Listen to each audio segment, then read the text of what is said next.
So this is a political space. Thank you for staying with us. We had a short break.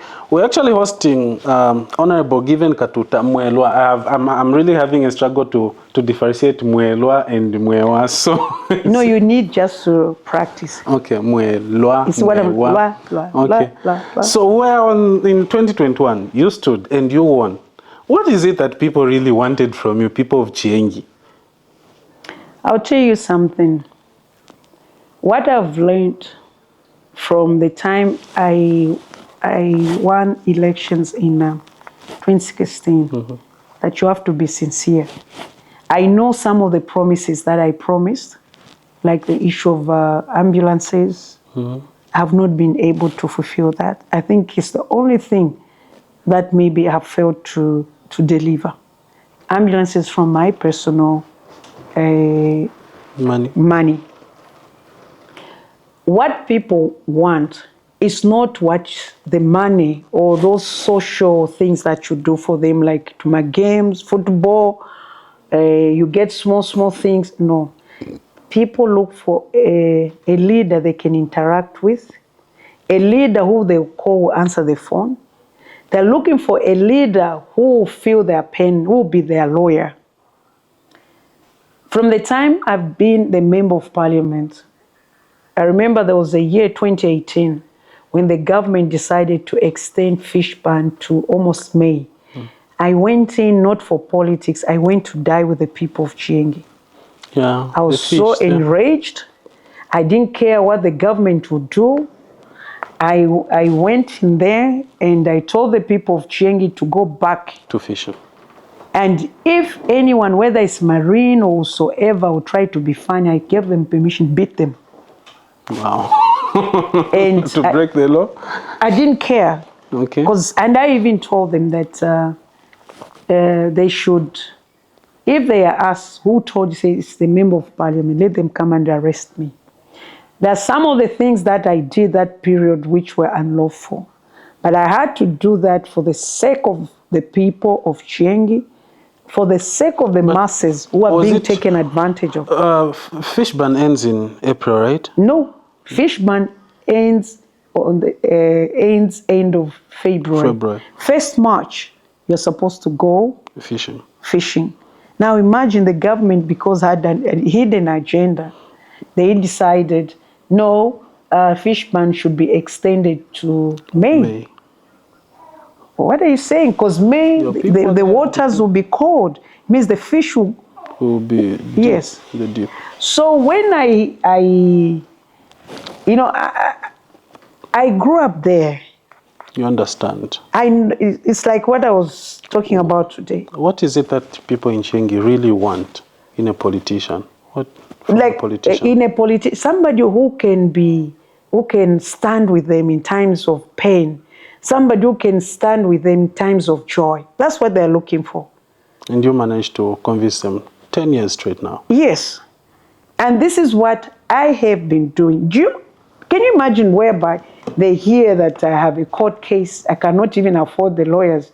People from Chienge, businessmen from Chienge, put money together, go and pay your lawyer. Why? Because I'm part of them. I'm not a member of parliament who would go there with windows closed. I walk, I sit with them. On a motorbike? I get on a motorbike. I just live a normal life. Okay. And some people sometimes will say, you're a member of parliament. I don't have time for someone to open a door for me. I drive, I put cadres in the vehicle, or if I meet someone on the road, I park them in the vehicle.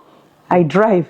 So, from historical perspective, your predecessors, Brigadier General Kapaya coming to Kateri Kalumba, what are really historical challenges that people in Chienge face that your predecessors maybe didn't manage to sort them out, and possibly you did manage, or some are still existing up to date? I'll say this. All these were ministers, the ones that you've mentioned. Even Chiwe was a minister.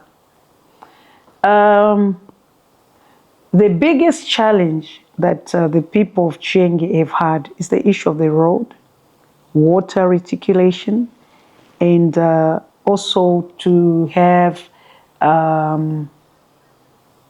the place, some places like Lambwe Chomba, since 1964 until 2021 is when they had to be connected to the national grid. Power. Yes, power. So what I did, when I went into Chienge, I looked at major issues.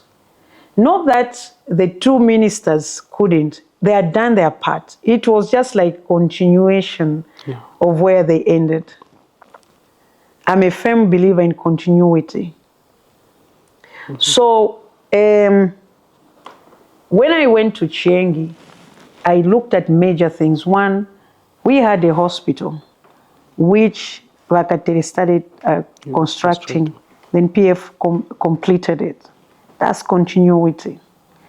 And when this hospital was constructed and commissioned, we could not use the mortuary because of power outages and low voltage. So I realized that the people of Chienge could not keep their dead relatives in the mortuary. The first thing I did in 2017, January, I donated a genset. It's 11 kVA genset. I don't know now if they're still managing. Then from there, I started pushing for the road and also for water, clean water, drinking water. There were some schools which were like in Lambwe Chomba, which didn't have enough space. I used the little CDF we used to get, 1.6 million, and constructed some classroom blocks and laboratories, because it was mandatory that for a school to have an examination center should have a laboratory. And then I realized that there was a challenge of power. I've got letters. I wish I came with the letters here. They are there in the folders. I wrote a letter to the president.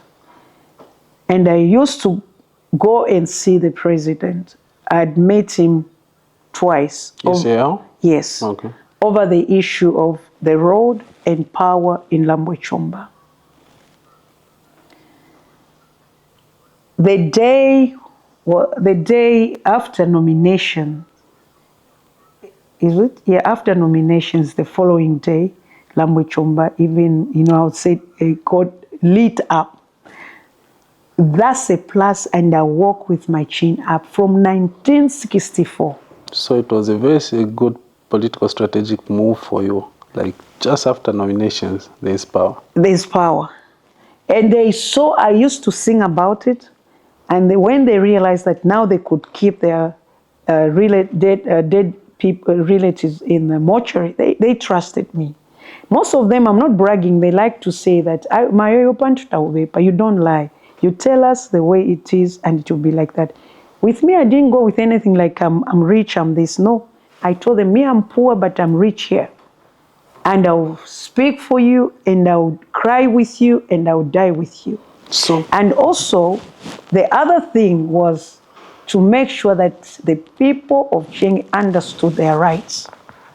That I did a very good job with the civic education. Wherever I went, I would tell them, according to the Constitution, ABCD, ABCD. I will say it in Bemba. It's a reason sometimes whenever some ministers would want to go there, they'll be told, no, if you want them to listen to you, call the MP that you've left behind in Lusaka. So today, 10 years in office, as this is an election year and your tenure is coming to an end, what are still some of the pressing needs that you feel that you haven't really attended to or you haven't managed to sort out?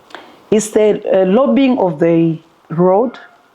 Our road is in a bad shape.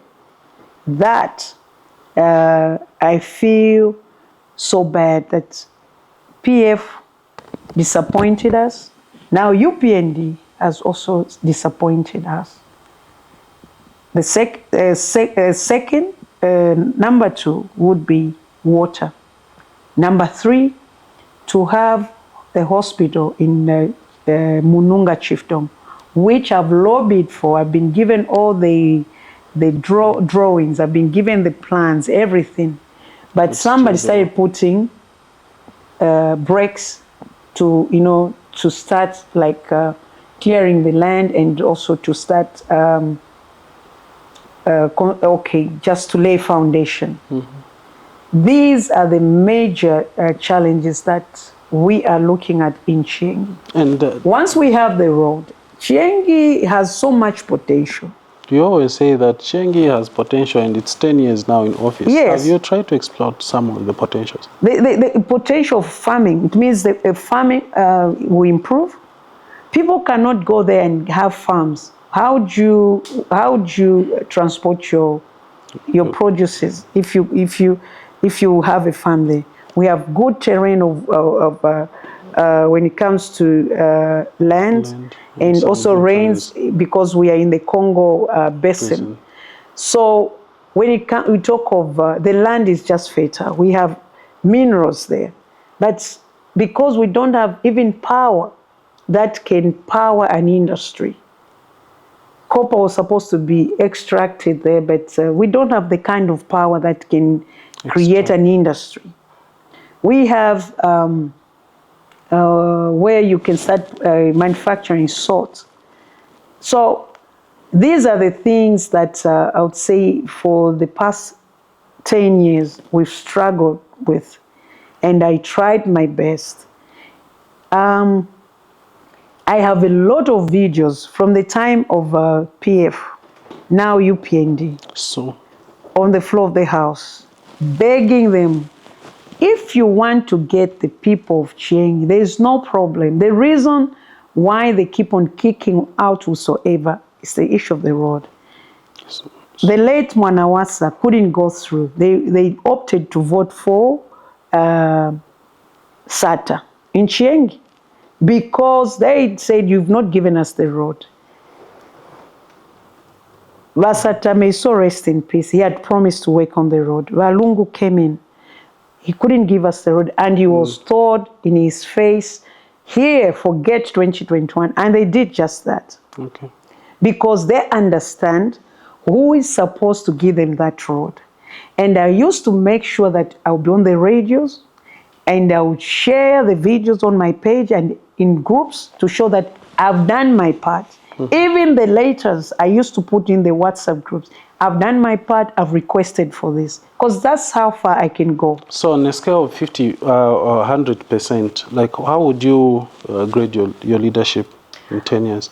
In 10 years, I'll grade my leadership at 85%. 85%? Yeah. Okay, and then we're coming to the issue of CDF. How are you utilizing CDF in Chienge? Because the current administration is placed so much importance on rural development through the CDF. How are you utilizing the current CDF? Government should be sincere to tell the nation that they do not give us the whole amount of CDF. These are the views of Honorable Given Katuta. You can emphasize that point in your camera. Your camera is just right there. The current government, the UPND government, should be sincere that they don't give us the full amount. If it was so, we would have done a lot. We have projects which have stalled because there is no money which has been disbursed to these councils, especially Chienge. We have outstanding projects, and we are unable to complete them because of the way the money is given. I was told the issue of the hospital. We put aside 4.8 million and hoping that would be given the money. The acting council secretary told me that there was no money which was given. Now we are in 2021. From last year when we were supposed to have that money, it has never been given. They give money normally for bursaries, skills, and small community projects. And the way they give the money, you would start fighting with council secretaries. And, you feel sorry for council secretaries because they cannot express themselves to say this is the situation. So is it... We are never given the full amount. They can say, now they're talking about 40 million. Mm-hmm. They will never give you that 40 million. It's a lie. Let me look in the camera. They will never give you that 40 million. Pa! It's a big lie.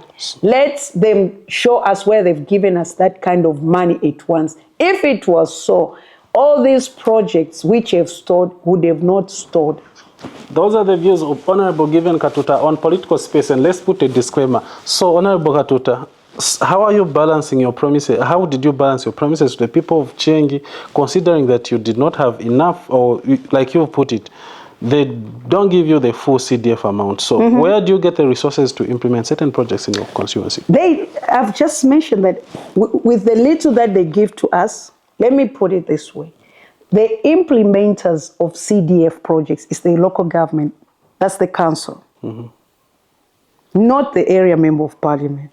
Okay. The only thing that the area member of parliament does is to make sure that this CDF, the projects are shared or distributed equally. The one who awards the contracts is the local government, that's the council. The one who implements is the local government, that's the council. Now they can only do that if they have the funds available. So what are some of the tangible projects through the CDF that we can point out from top of it? It's just classroom blocks and water schemes. Okay. Of course, even the machines which will not be working every day. Those are the only things. The skills and the bursaries, that has been working. And that they're very quick with sending that amount. Okay. But not for projects. And it's 2026, an election year, and you've already announced your candidature. Do you think, looking at the current political grouping in Zambia, is this a best year for your political candidacy as a president? Yes, it is. It's about time Zambians were introduced to something new. They are always introduced to something new. In every election, no, they've always been voting for political parties. So we want to show them that the reason why we are having all these problems because of political parties. See the drama that is going on. Even in UPND, they are just waiting for nomination. Watch what the confusion which will be there. Political party system is totally broken. You've spoken about that. And I'll keep on preaching on that. It's broken to the core. How exactly? Break it down for a layman to understand when you say it's broken. It's broken because political party system only brings confusion, discrimination, corruption, and it has contributed highly towards moral decay in our country. So you'd opt for independence? Because a political party will have its own ideologies. And in those ideologies, when you look at the ideologies that they have, you'll find that in most cases, those ideologies do not favor or serve the interests of the Zambians. It's about the political part. See how we are praying that no one will wake up one day and say, I want to be a lifetime president. First, they've pushed for councillors' term limit to be removed. Council chairperson's term limit to be removed. As we speak, members of parliament tenure of office, there's no limit. So why would the president have limit of tenure of office? The next move will be, all these are elective positions. What about the president? You see where we are heading to? So we are going to say we are removing the tenure limitation to the presidency. So what next? Why is this happening? Because of party system, political party system. Of the fear, if I leave, that political party will come and deal with me. Now, an independent person who are they going to impress or to do things so that they can be favored? So in that case now, how are you going to... I haven't finished to break down. Please. When it comes to adoption, this, I'll look in the camera again. Please. There's so much corruption. For someone to be adopted, first they pay that fee. They'll pay the fee which is set by the political party, and they have to pay those people who are in the elections, whatever, or in the system, so that they can be adopted. Okay. You've seen. Today somebody's given the adoption certificate. 2 minutes later, no, we're giving this one. Why would it be like that? You mean you didn't do your due diligence? You didn't know that this is the right candidate? So So all that is the money. You've seen it now even in the newspapers. And for the women, because they want to be adopted by a popular political party, they become vulnerable. So is there some misogyny in terms of women? Sorry? Is there some misconception about women and... No. Some segregation? Men, because men are the majority in these political parties, and they're ones who are in charge. So poor women, because they really want to represent the people of Zambia. So when they want that, they want now favors from these men who demand in exchange for sex. We've seen it even now in the newspaper, and this is real. For those who are not strong, they will just say, do I have a choice? Let me just do it so that I can get the adoption certificate. So how then now? For men, they have to pay. They really pay through their nose. I'm telling you. Somebody was telling me, you know what? I'm trying to recover. I paid 350,000. I said, for what? To get the adoption certificate. I laughed. I said, me, I can never pay that. Not even one way. It's the reason some political parties, they don't want me to be near. Because I talk too much. I can even expose them. Why would I pay that? So now you're in... So somebody says, I paid so much. Now you go in the field. The field is demanding you need to have not less than 5 million as a member of parliament. And maybe you borrow here and there. If you are not even, you didn't get your gratuity, you're not coming from parliament, you have to have money. So you hear most of them saying, this is my first term. But they've been there for 100 years. They're saying, this is my first term. Why? They want to get the money they borrowed, those millions. In 5 years, they pay back. When they come back next year, at least they will have had something to push. Spare. Yes. So the political party system has brought so much trouble, because when they want to get to plot one, wherever they go to get support or sponsorship, they give conditions which they know they do not own this country. Is that a true thing? Because most of you people in opposition, you usually accused to say they give these conditions. No, it's not in opposition. Those in politics, where will they get the money? Do you know how much you need to run a campaign? You need close to $50 million presidential. Okay. $50 million. Who has that money? But you are running for president. How are you going to raise that money? I've told you the way I do my politics, and that's why we are introducing a new thing, that you can run for presidency without money. The people of Zambia themselves, they will say, this is what we want. And those who are going to spend, they will spend because they want to spend. I have a very good question on that. So you've won. If you win as a president, and there are those MPs that are from under different parties, how are you going to maintain the majority in terms of passing decision? It's a very good question. Let me tell you what's happening now. The way I look at the whole thing is that when you look at our constitution has given so much power to the president. I personally would want to reduce some of those powers.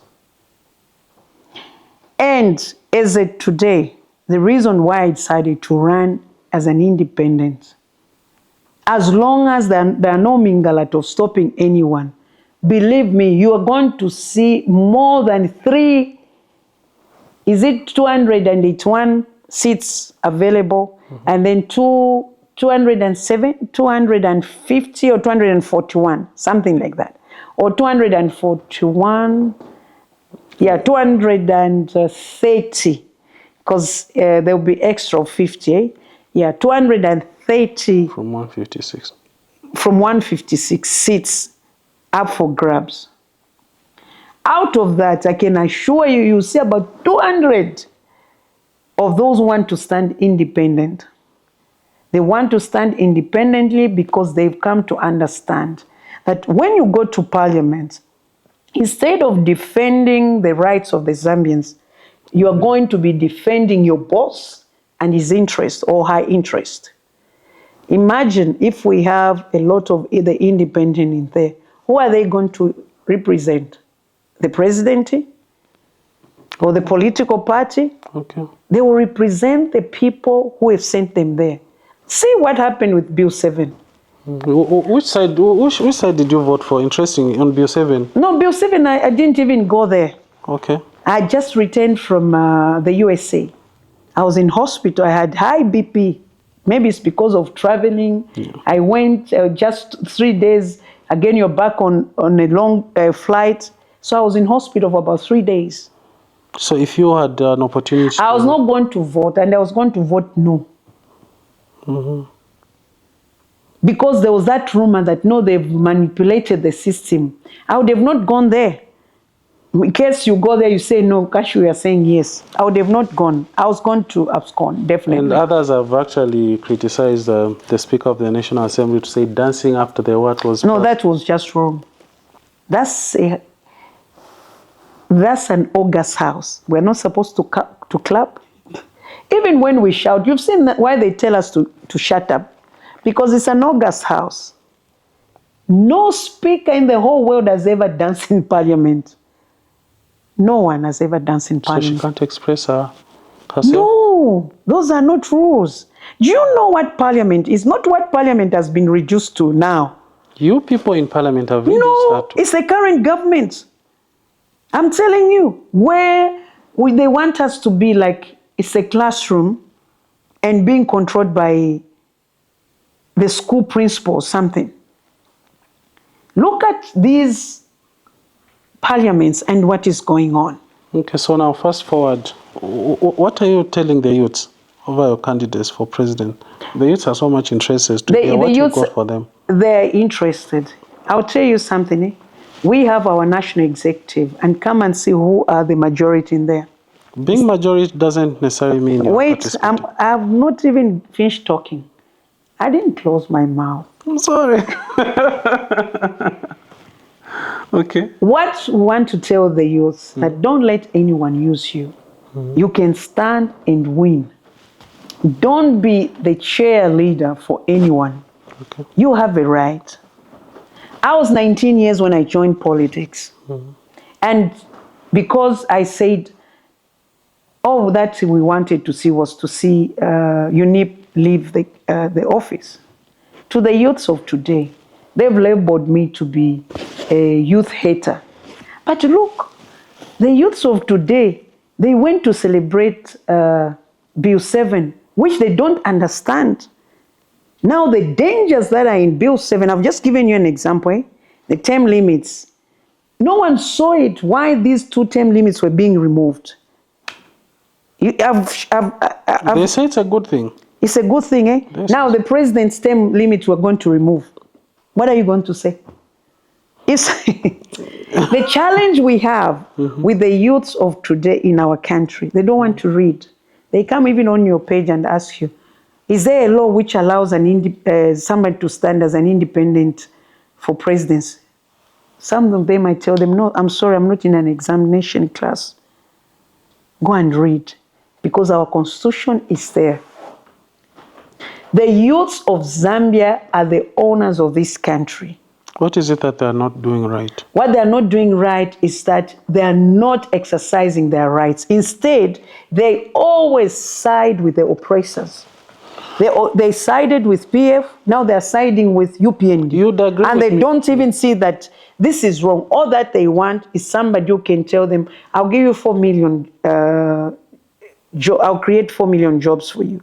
I'll do this without even analyzing the speech of a person, because this person is just eloquent.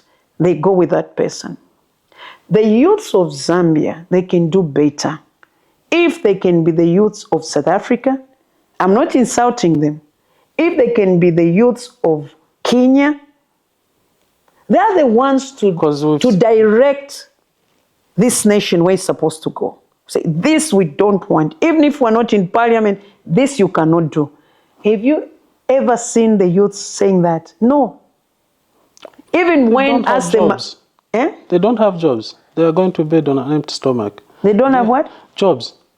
Is that the reason why they should support wrong things? Okay. Did you hear what I said? I'm saying, listen to me, the youths of Zambia. I'm not insulting you. Yeah? With me, those who even push me to win always elections are the youths. Even now, my security, are the youths. Those who understand the vision and who I am. You cannot be the youths and who are supposed to be the leaders of tomorrow, who cannot criticize without insulting anyone, who cannot criticize and tell the government to say, this you cannot do because this will affect us. No one. When they were told of the restructuring of the date, see how they were celebrating. But knowing very well, the current president, I don't wish him evil. Myself and others, as long as you're above 45, we're going to die. Who is going to pay? Okay. Well, time is not with us. I've got a signal that we're running out of time. Let me just ask you 3 questions. Your exit in politics, what does it look like? Exit? Yes. The time you'll be retiring to say now you're... My exit. I only exit after the people of Zambia have given me the mandate to preside over their affairs. So what does your legacy look like? My legacy will look like there was a woman who came, a mother, who brought unity, who brought love, oneness, and restoration of the dignity that we lost as a nation, where we gave our wealth to others for free, where we gave our rights to others for free. A woman came and brought us together and said, look, we are born from one mother, and that's the earth. And we are Zambians, and she gave us the true meaning of one Zambia, one nation. That will be done, and it's not a rhetoric thing. It's something that is doable, and we'll do it, where we're not going to have strongholds. There is no independent who can say, I've got a stronghold. There will be no strongholds because we will all be Zambians. Your views on the current alliances that are happening in Zambia? Well, are you joining in alliances? No. Your husband belongs to Tonse. I've told you, democracy starts from home. Imagine if my husband was a dictator and I was a dictator. I would tell my husband, you can't do that, then we're going to divorce this. No, as we agree. That's democracy, the beauty of democracy. But are you impressed to say today you are going for a campaign this side, and he's going for a campaign this side? But in 2021 it happened. I was campaigning all alone in Chienge, and he was also campaigning in Mkushi, campaigning for Edgar Lungu. I was campaigning for Hakainde Ichirem. Then when you meet at home? No, when we meet home, this is different. We talk just our own things, husband and wife. Look, this is why I was saying I want to introduce something new, even in homes. You cannot force someone to believe in someone's political ideology when they do not agree. My father was a unipist. As most of my brothers and I, we rejected UNIP. We didn't even know one day we'll have MMD. So, but in as much as you are going with this journey for presidency, in some ways, Kakash Pasankwan as you traveling? Bandani? My husband? No, there's only money for home use. Okay. For politics, maimweni, chiramuntu, neshako. Okay. I'm looking for a job. My husband has a job as a spokesperson there, and with his candidate who is also looking for the same job. Okay. There's nothing wrong. let's say they advertise today that they are looking for chief marketing chief marketing officer at IDC. That's my qualification. Okay. And I know I've got all the papers and experience. And maybe a friend to my husband also has the same qualification. Is it going to tell me that you cannot go and because his best friend is going there? This is a conversation on political space, and today with Honorable Reverend Given Katuta, the MP for Chienge. Such an interesting episode today.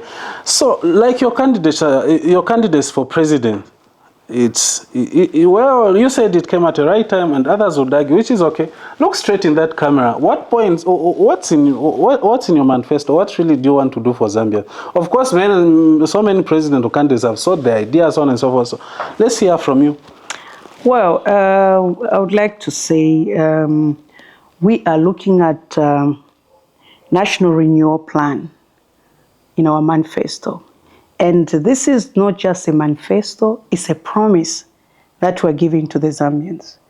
That it had so much of promises from politicians. No, for us, like I earlier alluded to, I don't believe in giving stories. Remember, I've even confessed here that the only thing for the things that I promised people of Chienge that I failed from my pocket, I failed to deliver the ambulances from my personal funds. Now, let me tell you, we are looking at cutting the high cost of living and protect also the purchase power for the household. That will be number one, because that has been a thorn for every household. Secondly, you talked about the youths. We are looking at jobs for the youths, and this should be first job and skills guarantee. How are we going to do this? We're going to launch. I didn't want to go into details, lest some people grab our... We'll come for that when the campaign time will follow you to say today. No, we'll soon be unveiling our manifesto. What we're talking about the youths, we have a lot of graduates. So since we have a lot of graduates, they cannot all be absorbed at the same time. But we want to encourage the youths to do a lot of internship. And the only way they are going to be also getting something, we want to launch the paid internship with private sector or the private sector. That's what we want to do. That will keep the youths at least, to be in the system, to be able to have something. Not the internship where they go and they get nothing. You hear me? And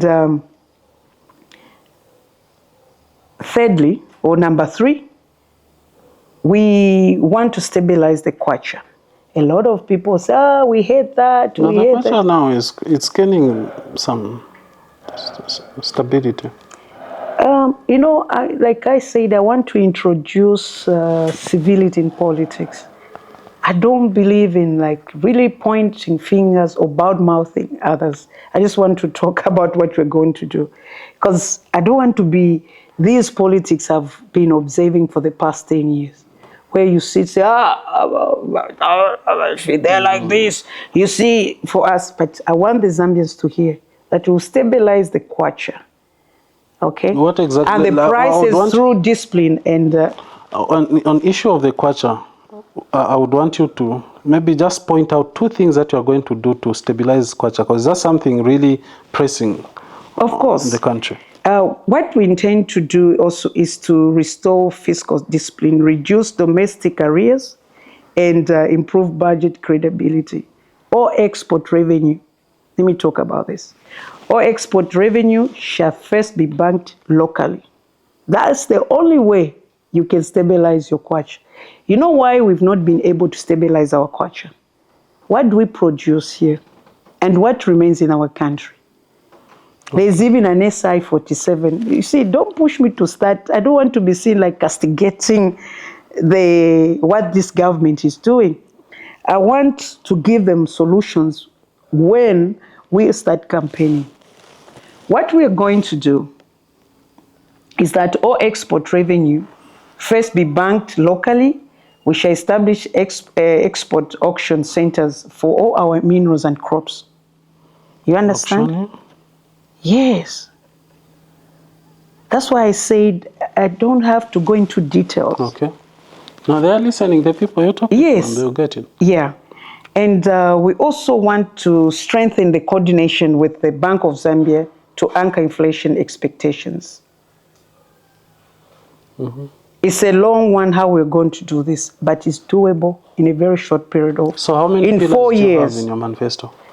In our manifesto, we only have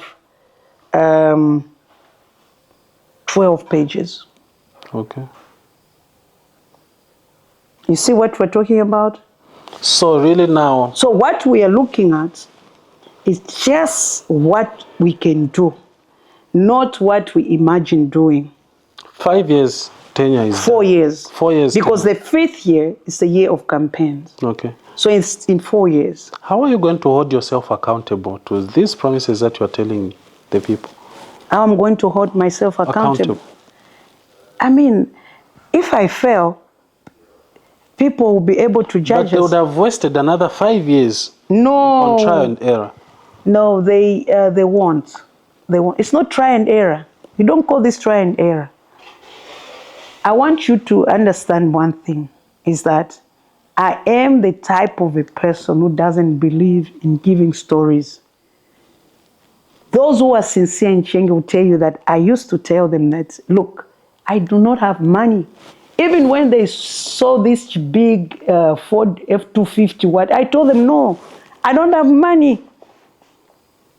You go to Chienge, no one will tell you, gives us money. So do you have structures with your Yes, we have structures. We have structures. The only place where we're struggling to have structures is just some place, one province. No. I cannot mention it. So how do you balance your religious aspect, your political career? There are certain viewpoints that are religious, but they conflict with politics. Others that are political, but they conflict with religion. How? Like which ones? We're talking about the LGBT communities. Of course. Mm-hmm. You see why some people have compromised on that? It's where they got the money from. When you go to ask for money, or when you want to borrow, even when you're in power, whosoever lends you the money gives you a condition. Okay. If you go to this country, they will tell you, as we believe in this. So they have to follow their money in one or another. If you go to an institution, they tell you, as we believe in this. So they'll follow that. So that issue, according to our constitution, is not there. So partisan politics, what's your view on that, on how Zambians are so inclined to partisan politics in terms of your candidature now, 2026? Well, they are. You definitely need some cadres around you that will form some sort of partisanship. Cadres is anyone who follows you, hey? Because in Zambia, when we talk of cadres, yes, we talk of those savages. Negative connotation. Yes, not those savages. I have followers, and I have a following that I'm happy with at the moment. Mm-hmm. I only know the true picture after 13th of August 2026. Your timeline in your 5 years tenure, what would be your immediate, your long-term objectives? But you cut me when I was trying to explain. Okay. Like I mentioned, the economy in jobs, energy and infrastructure, health, education, especially education. We're already working on a curriculum which we want to be skills-based. We are tired of having a curriculum where Zambians can only read, but cannot even manufacture a camera or anything, cannot even manufacture these plastic flowers. So we are working on a curriculum that we're going to use for the Zambians. So what will happen is that this particular curriculum, those who are already using what has been introduced by the current government, they'll go with it. But we're starting with the grade ones. Say, this is the kind of education you are going to go with. We're not going to push it in between, but we'll start with the grade ones. We start a new curriculum, going with them. And one of the other things that we are looking at in education, we're looking at introducing certain subjects like sign language and Braille. And we are looking at making sure that within the period of less than 100 days, we make sign language as the 8th official language in Zambia.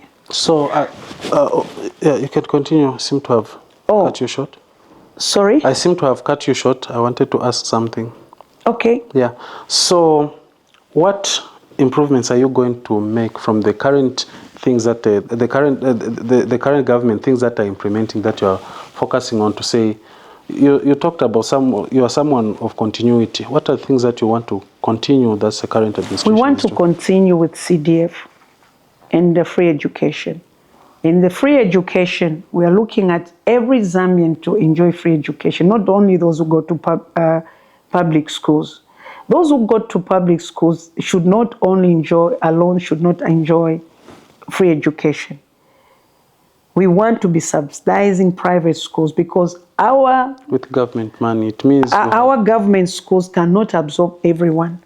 So we want those who are unable to be absorbed in these government schools, they go to private schools, then we subsidize. Okay. With government money, it's another expenditure now on government. But what about the monies that is being spent now? Is it not on Zambians? Does it make someone who goes to a private school less of being less There's a actually Zambian? a debate on also higher learning institutions. Same thing. And this is the free education. We'll go with it, but we have a way we're going to do it. Okay. Because Yunza, CBU, Mulungush cannot take everyone in. So children now are forced to go to private universities, even the poor ones. Okay. So are we going to have more dropouts because they cannot afford? So every Zambian should be a partaker. Also the meal allowance. The meal allowance, as we speak, it's not every Yunza student who gets the meal allowance. Mm-hmm. So we want everyone to be a partaker.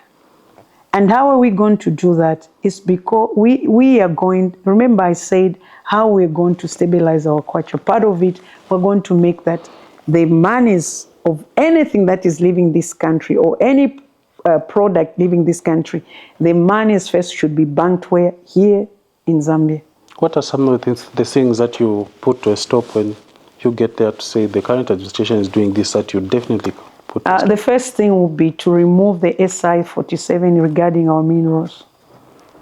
And also the other thing is that we want to come and reduce the lease period to foreigners, the lease period to foreigners who own the land. In other countries, we've studied that land belongs to indigenous people. So ours is about Zambians first. It's a pity I didn't go through everything. Zambians first. In everything, education, bursaries, what, Zambians first. If we look at the mines, we want to see to it that Zambians partake in these mines. They should have been having shares. There's a lot of companies that have come in Zambia. Who are the true owners of those companies? Because Zambians don't have the capacity to invest in them. So because of our education and because of our laws. Not that Zambians don't have a capacity. We own the minerals. We own the land. Not that Zambians don't have the capacity. Zambians have the capacity. They're educated. You are educated. Okay. So we are busy looking at how we are going to make Zambians to participate, to be shareholders. I think we can have a very good conversation in detail about what's supposed to happen. Yes. So as we are winding up, just look straight in that camera. Your last word to a Zambian that's watching this. Well, I just want to say now time has come for us to liberate ourselves. We need to have our dignity restored. And this can only be restored if we work together and we walk together. You're done. Yes, I'm done. So this was the political space hosting Honorable Given Katuta Mwelwa, the Honorable Member of Parliament for Chienge. It's been a very long conversation. Interestingly, she's given us some juice on political space. With me, Webster, until next time, next week on the same platform, Political Space, your platform. Thank you so much. Bye-bye.